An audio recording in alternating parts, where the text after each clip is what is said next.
بسم الله الرحمن الرحیم. نن د تفریح شب قدر عوام روتي دي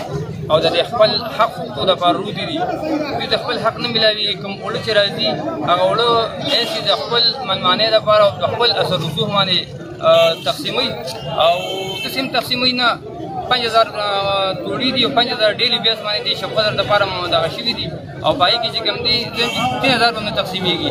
په ډیلی بیس باندې د میل نه 160 پورې د تبادله کېږي. موږ دې له سجیشن ورکو ایس سی له سجیشن ورکو چې تاسو یو کې چې خیر ډیلران مونږ بل کې او چې کوم 32 ویلیج کونسل په 32 ویلیج کونسل باندې چې کوم د وړو تقسیم کې او په سي طریقه سره تقسیم کې بلکې د وړو کوالټي وګورئ نو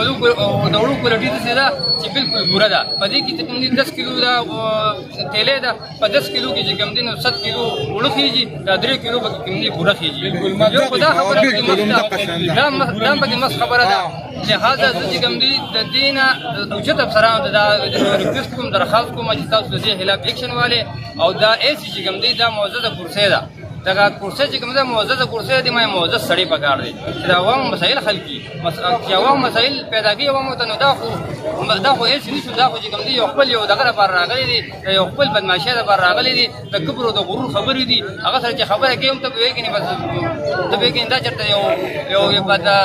امریکا نه راغلي دي ډایرکټ راغلي کوشي صاحب دي هلکه دلته خو د پښتو رواج د پښتو یو طریقه څخه اختیار کا د پښتو تهذیب دي د پښتو خلک دي لکه د پښتو لار اختیار کا ته چې کوم دي مال دا هغه ته د خار اوسیدونکو به ټیک ته خلک په مالداري ته د خار نه چلے دلته په غریبانو رواج ما چلے کوم د غریبانو حق دی غریبانو حق ورګي غریبانو د کوم دینو هغه حق ورګي چې سره پورګدا او دې مې د اې زد دي ارث په خپل ذمہوار دي کوم سړی ته نقصان پیږي کوم کس ته نقصان پیږي یا چاته نقصان پیږي دې ذمہوار دي. کاشف نوم مې د ویلیج کونسل پټاګراف سره تعلق ساتم او دا څونه ناظمان چې روتي دي د وړو بحران دي د دې د وجې روتي دي دا ټول مونږ رالو ایسي سره په سلسله کې ناستو ایسي ته مونږ ریکوست وکړو چې مونږ سره لکینه چې هغه دونه تکبر دی هغه دونه نشره قسم په خدای ته چا سره خبرې قدرې کوي د دې چې مونږ نه پکار مونږ خو دې پکار دي چې مونږ د عوامو سره ګرځي زموږ د عوامو سره مسایل هغه حل کوي. هغه په پټاګرام کې چې اوس کوټې سرکاري پولیس باندې دا یو کس په نوم دي د خلکو شناختی کارډونه ورکړي دي د پوډ یو کس د پوډ کس دی پوډ کې نوکر دی هغه له کوټه کړه پته نه چې کوم څه مونږ ولرالو ورته پریکړه چې سرکاري سړي له څنګه کوټه ورکړي هغه به دا دماغ وخره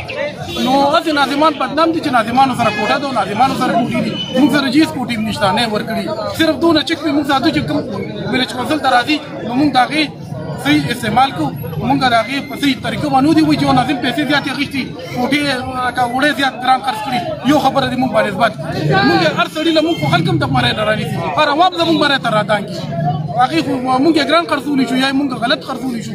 نو دا ایسي چې کوم راغلي دي د مونږ رالو دله چې څوک راځي چې کو سیاسي خلکني د مشران ولا راشي خدای دونه تکبر دی هغه دوی نو لوی خبرې چې چا سره خبرې نه کوي پرون زمونږ برګری ورغلي ناظمان موږ ورته کې ناسو چې دولت چې زموږ 50 تیلې به دا 150 تیلو ترالي په دې خو کریم زیاده دا خو وړلم نه کیږي ته موږ سره لکېنه ته په کوار توار خلک ورته نه کې وار توار خپل کسان په ورته نه کې کوټي کمیږي نو په دې خو کریم نه راځي خلکو ته تکلیف دي را روانه ګوجره نو هغه دوره تکبر کې چې هغه کتنه موبایل مو واخیسته چې زه چې څه کولی شي هغه حکام ته دا خبره کوي چې موږ دې پورې به مونږ ولاړیو چې کومې پورې ایسي صاحب راغلي دي او دلته مونږ سره ناست دي مونږ اول ډي سي صاحب سره دا دغه کوو چې دا هلک سړی دی په ډومبي ځل باندې پوسټینګ دلته شوي دي دې خو له دې ځای نه لرې که ځکه چې دلته کې مسایل جوړوي یو مساله دا نه ده دا څو ځله چې روډونه بند شو دا صرف او صرف د ایسي د لاسه بند شو او مونږ ناظمان خو مجبور دي خلکو عوامو تپوس په خامخا مونږ به خامخا دي سره وځو اوس مونږ اواز وکړو نو نه به پولیو کېږي او نه به مردم شماري کېږي خو دا شی خو مونږ نه جوړوو دې ته خو مونږ نه ووتو مونږ مجبور شو چې دې روډ ته ووتو چې دا تکلیف چاته دی دا عوامو ته دی دا مونږ د خلکو ته دی خو دا مونږ د ایسي صاحب مجبور کړو مونږ ډي سي صاحب ته پاس کړو چې زر تر زر شب قدر د ایسي بدل کړي په یو ایماندار ایسي دی راولي چې د عوامو سره کېني او د دې دا کومې مسایل چې دي دام دې اوري لګو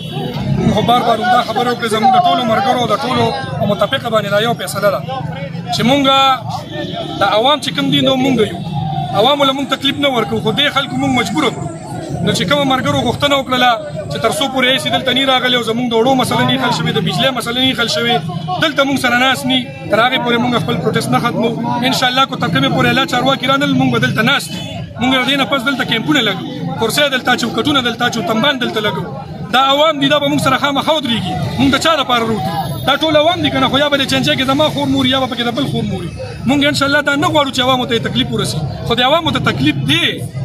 عوامو ته د بجلی تکلیف دی عوامو ته د وړو تکلیف دی عوامو ته د منګای تکلیف دی دا ټول مسلې دي مونږ دا غي د پاره دلته وروتي ان مونږ د خپل پند لپاره نه وروتي چې مونږ خپل پند غواړو دلته مونږ د خپل کلی لپاره نه وروتي چې د کلی ته زمونږ نال نالې په شي روډ د په شي لار د په شي هغه خدای په بلاو لګي نن سبا چې کومه د خېټه مسله ده کومه د بجلی مسله ده غیر لپاره مونږ وروتي نو عوامو ته زړه یو ریکوست کوم چې تاسو زمونږ رونه یې مونږ سره به دا برداشت ان شاء الله کوي